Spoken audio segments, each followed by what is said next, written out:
Kisah seorang suami nekat mencuri motor demi bisa membiayai persalinan istrinya, viral di media sosial.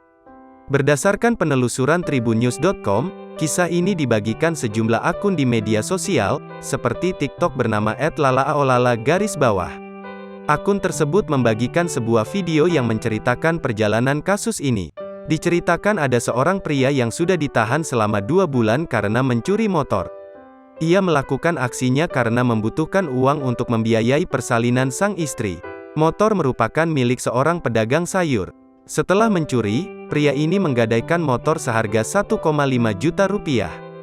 Singkat cerita, kasus yang menjeratnya berakhir damai. Ia sudah dimaafkan oleh korban. Hingga Minggu, tanggal 20 Februari tahun 2022, video sudah ditonton lebih dari 9 juta kali. Warganet ikut meramaikan dengan berbagai komentarnya.